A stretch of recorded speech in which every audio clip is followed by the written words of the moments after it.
Hi everyone, welcome back to another video. In this video, I will share my interview experience at Bank of America. What kind of questions were asked from SQL and Tableau. So we'll request everyone to stay tuned till the end, as this video will help you in your preparation for any kind of interview that you are preparing for, and also all the aspiring data professional who wants to transition their career into data field. So without further delay, let's get started. So first we will cover SQL, what kind of questions and what questions were asked from SQL. So the first question, as you can see on my screen, was what are constant in SQL? Explain with example. So that was the first question asked. So if you can see, not null, unique, primary key, foreign key, check, and default. These are the constants. And they can also ask you why do we use constant in SQL? So constants helps us to maintain the integrity of the data which will have, so we have the right data set with us. So that's the purpose of constant in SQL, right? It maintains the integrity of the data. So first we talk about not null. Not null, what it does is it ensures a column cannot have a null value.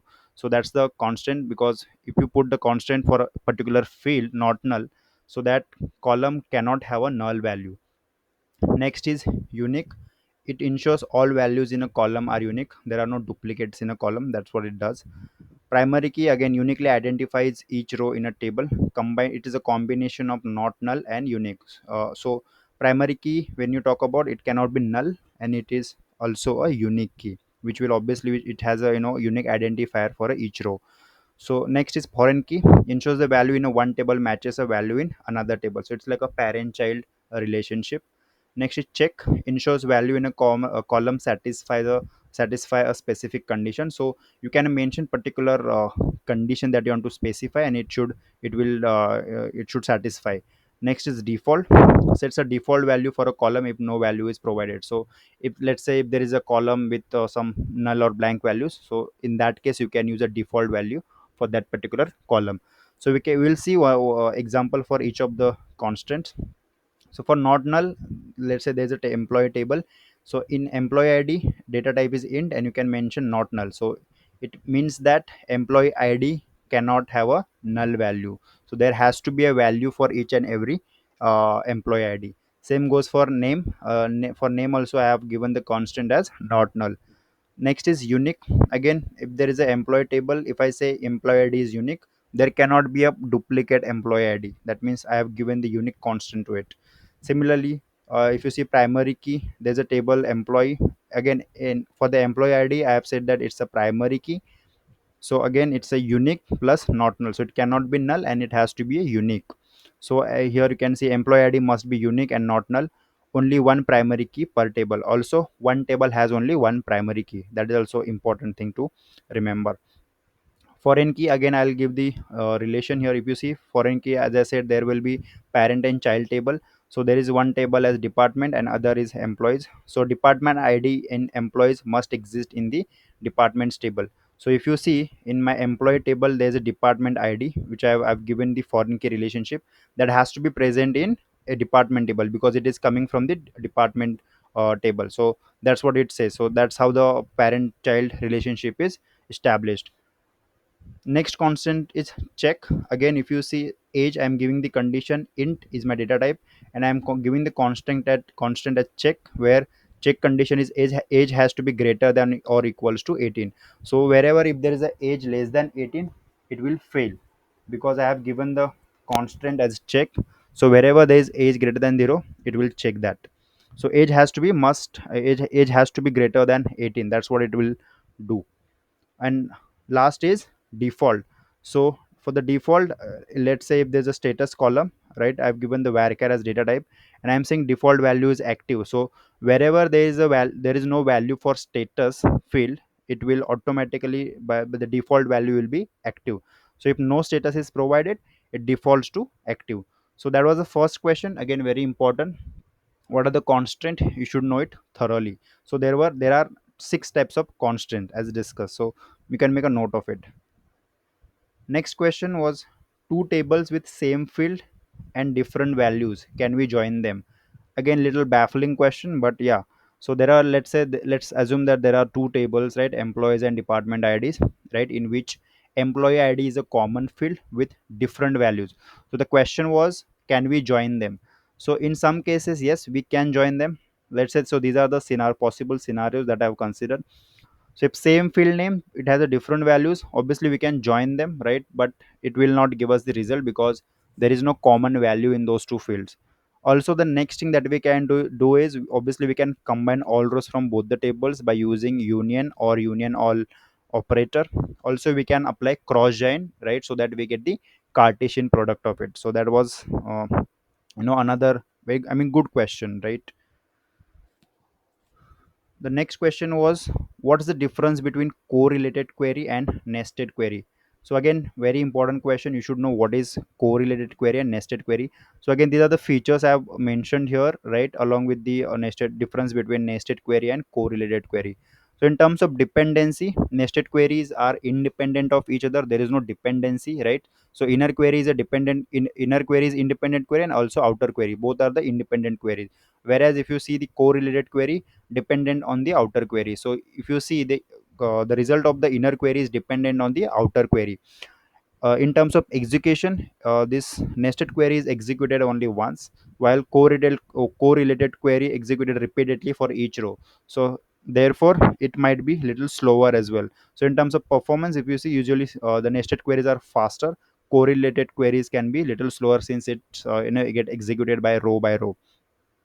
For the readability, nested queries are quite easier. Correlated queries can be more complex. So that was another question. Next question was, find the fourth highest salary from employee table. Again, very common question. You should know, I mean, to like whether it is whether it is to find second highest salary, third or fourth. So this is, I mean, these are the common questions that are asked from SQL, right? So what you can do is, obviously you can assume that there's an employee table, and you can assign rank to each and every salary that is there.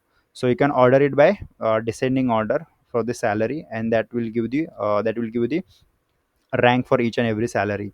And that you can, maybe you can put in CT or inner subquery, and you can mention that where rank is equals to 4. So it will give you the fourth highest salary.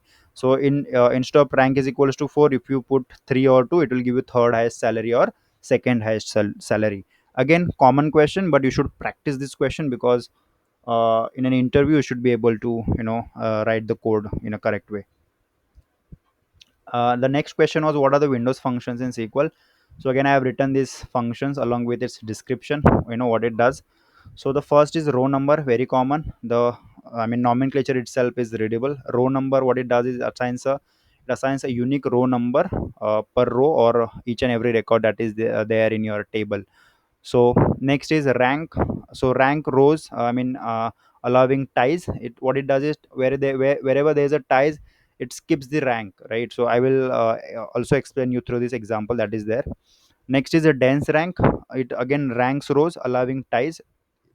What dense rank doesn't skip anything. Then entile is also there. Sum, average, lag and lead. So these are the Windows functions that you should be aware of. So the most important questions that are asked from Windows functions related to row number, rank, and dense rank. So what I have done is, I have considered these three values, A, and B. So row number for these three values will be 1, 2, 3. So as we discussed, row number is a unique number that is assigned to each and every record in a table. So irrespective of, even if there is a duplication of value in a field, in a row, it has assigned the unique number, which is 1, 2, 3. So for the rank, it will be, see, A is repeating, so it has given the same rank, which is 1, 1. And for the next, they have given 3. It has skipped the next number, which is 2, and directly it has given row number as a 3. For dense rank, it will be 1, 1, since A is repeating, so it will assign same rank, which is 1, 1. And for B, it will give 2, so it doesn't skip. So these are the three important Windows functions: row number, rank, and dense rank. And you should be also knowing that what's the difference between these three and when do you use them. So that was the next question. So next question was, what are store procedures and how do you use them? Again, very important question. You should know what are store procedures. Very important and very useful while you're working on any project. So store procedure is a pre-compiled collection of SQL statements like select, insert, update, delete, drop. It can have all the SQL statements that you can save and reuse later, like a function in a programming. So in a store procedure you can store your procs, you can store your codes or procedures that are there. So what are the use for benefits of it? So first is reusability. So when we say reusability, if you want to reuse that code or that script, you can, so you can write it once and you can use it many times. That's the first use of store procedure. Next is maintainability, right? Easy to update business logic in a one place. So you have all the your logic and maintainability, for it's easy to maintain, right? So it has I mean, it is there in one place, so easy to use.